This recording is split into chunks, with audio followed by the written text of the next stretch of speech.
बांग्लादेश जो खुद के लिए लड़के आजाद हुआ था, आजकल फिर से अशांत है। ये सब शुरू हुआ सरकारी नौकरियों में आरक्षण के खिलाफ विरोध से। स्टूडेंट्स को लगा कि ये सिस्टम उनके साथ अन्याय है, इसलिए वो सड़कों पर उतर आए। उनका कहना था कि आरक्षण, जो वैसे तो पिछड़े वर्ग के लिए था, वो सही तरीके से लागू नहीं हुआ और जिसके पास काबिलियत है उसे मौका नहीं मिलता। शुरू में ये विरोध शांतिपूर्ण था, लेकिन ये दिखा रहा था कि समाज में अंदर ही अंदर बहुत गुस्सा है। बांग्लादेश ने तरक्की तो की है, लेकिन यहाँ अब भी भेदभाव और भ्रष्टाचार है। ये आरक्षण व्यवस्था एक तरह से उस गुस्से का कारण बन गई, क्योंकि लोगों को लगता है कि यह सिस्टम उनके खिलाफ है। सरकार ने पहले तो इन प्रदर्शनों को नजरअंदाज किया, जिससे लोगों का गुस्सा और भड़क गया। बातचीत की कमी और एक दूसरे को समझने की कोशिश न करना बहुत बड़ी गलती साबित हुई और इसने हालात को और खराब कर दिया। जैसे जैसे विरोध प्रदर्शन बढ़ते गए, वैसे वैसे बांग्लादेश के और भी लोग इससे जुड़ते गए। जो आंदोलन स्टूडेंट्स ने शुरू किया था, वो अब भ्रष्टाचार, पारदर्शिता की कमी और घटते लोकतांत्रिक अधिकारों के खिलाफ एक बड़ी लड़ाई का रूप ले चुका था। सोशल मीडिया ने इन मुद्दों को लोगों तक पहुंचाने में बहुत बड़ी भूमिका निभाई, जिससे पूरे देश के लोग एक दूसरे से जुड़ सके और विरोध प्रदर्शनों को समर्थन मिल सका। सरकार ने ऑनलाइन प्लेटफॉर्म को सेंसर करके इस कहानी को दबाने की कोशिश की, लेकिन इससे लोगों का भरोसा सरकार पर से और कम होता गया और स्थिति और भी खराब होती गई। सरकार ने पहले तो इन प्रदर्शनों को नजरअंदाज किया, लेकिन बाद में उसने सख्ती दिखानी शुरू कर दी। सुरक्षा बलों को बड़ी संख्या में तैनात किया गया और प्रदर्शनकारियों को तितर-बितर करने के लिए आंसू गैस, पानी की बौछारें और रबर की गोलियों का इस्तेमाल किया गया। इस कार्रवाई से अशांति कम होने के बजाय और बढ़ गई, क्योंकि प्रदर्शनकारियों ने इसे सरकार के सत्तावादी रवैये के प्रमाण के रूप में देखा। देखते ही देखते हालात बेकाबू हो गए और प्रदर्शनकारियों और कानून प्रवर्तन एजेंसियों के बीच झड़पें हिंसक होती गईं। जब तनाव चरम पर पहुंच गया तो सरकार ने प्रमुख शहरों में कर्फ्यू लगा दिया, जिससे लोगों की आवाजाही और सभा करने की आजादी और कम हो गई। इंटरनेट सेवाएं बंद कर दी गईं, जिससे बांग्लादेश दुनिया से कट गया। इंटरनेट बंद होने से सूचनाओं का आदान प्रदान बुरी तरह से प्रभावित हुआ, जिससे जमीनी हकीकत जानना मुश्किल हो गया और आशंका जताई जाने लगी कि गोपनीयता की आड़ में मानवाधिकारों का उल्लंघन किया जा रहा है। बांग्लादेश में हालात बद से बदतर होते गए। हर तरफ हिंसा, बिना वजह गिरफ्तारियां और लोगों के गायब होने की खबरें आने लगीं, जबकि इंटरनेट पर भी पाबंदी थी। जो पत्रकार इस अशांति को कवर करने की कोशिश कर रहे थे, उन्हें डराया धमकाया गया, हिरासत में लिया गया और उनके साथ मारपीट की गई, जिससे पता चलता है कि सरकार इस कहानी को दबाना चाहती थी और किसी को भी आवाज उठाने से रोकना चाहती थी।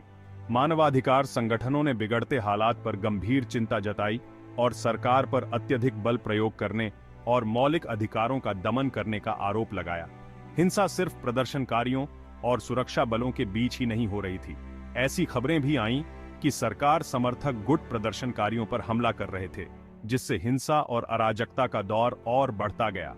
सरकार का यह कहना कि देश को अस्थिर करने की कोशिश कर रही विपक्षी ताकतें इस अशांति के लिए जिम्मेदार हैं, बहुत से लोगों को खोखला लगा, क्योंकि उन्होंने इन विरोध प्रदर्शनों को लोगों के गुस्से और हताशा की सच्ची अभिव्यक्ति के रूप में देखा। भाग 4। संकट में देश, हसीना सरकार का पतन। बांग्लादेश में बढ़ते संकट ने राजनीतिक प्रतिष्ठान को हिलाकर रख दिया। बढ़ते अंतर्राष्ट्रीय दबाव और स्थिति पर से नियंत्रण पूरी तरह से खो देने के बाद प्रधानमंत्री शेख हसीना ने अपने पद से इस्तीफा देने की घोषणा की। यह कदम अप्रत्याशित भले ही था, लेकिन बहुत से लोगों ने इसे व्यवस्था बहाल करने और आगे रक्तपात को रोकने के लिए आखिरी कोशिश के तौर पर देखा। राष्ट्र के नाम अपने एक टेलीविजन संबोधन में हसीना ने अपनी सरकार के कार्यों का बचाव किया और विदेशी हस्तक्षेप के दावों को दोहराते हुए विपक्षी ताकतों पर हिंसा भड़काने का आरोप लगाया। हालांकि उनकी बातें बहुत से लोगों को खोखली लगी, जिन्होंने उनके इस्तीफे को उनकी विफलता और सत्ता में बने रहने की एक हताश कोशिश माना। उनके इस्तीफे के बाद जनरल वकार उज्जमान के नेतृत्व में सेना ने एक अंतरिम सरकार बनाने के लिए कदम बढ़ाया और व्यवस्था बहाल करने और लोकतांत्रिक शासन में परिवर्तन की देखरेख करने का वादा किया। भाग 5। एक अनिश्चित भविष्य, परिणाम और आगे का रास्ता। बांग्लादेश में स्थिति तनावपूर्ण बनी हुई है, लेकिन सावधानीपूर्वक आशावादी भी है, क्योंकि अंतरिम सरकार ने कर्फ्यू हटाना और इंटरनेट सेवाएं बहाल करना शुरू कर दिया है। हालांकि हाल ही की अशांति के निशान बहुत गहरे हैं। हिंसा ने देश को बुरी तरह से बांट दिया है और बहुत से लोग लोकतंत्र और कानून के राज के भविष्य पर सवाल उठा रहे हैं। अंतर्राष्ट्रीय समुदाय ने हिंसा और मानवाधिकारों के उल्लंघन की स्वतंत्र जांच की मांग की है और दोषियों को जवाबदेह ठहराने की मांग की है। बांग्लादेश के लिए आगे का रास्ता चुनौतियों से भरा है। अंतरिम सरकार के सामने स्थिरता बहाल करने, मतभेदों को दूर करने और स्वतंत्र एवं निष्पक्ष इलेक्शंस के लिए अनुकूल माहौल बनाने का कठिन काम है। नागरिकों के नेतृत्व में लोकतंत्र में परिवर्तन की लोगों की मांगें तेज होती जा रही हैं, जिससे सेना पर सत्ता छोड़ने का दबाव बढ़ रहा है। भाग 6, एक वैश्विक आवाज, अंतर्राष्ट्रीय निंदा और न्याय की मांग।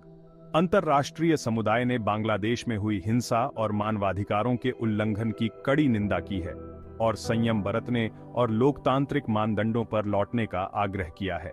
संयुक्त राष्ट्र, यूरोपीय संघ और कई मानवाधिकार संगठनों ने इन घटनाओं की स्वतंत्र जांच की मांग की है और मांग की है कि हिंसा और अत्याचार के लिए जिम्मेदार लोगों को जवाबदेह ठहराया जाए।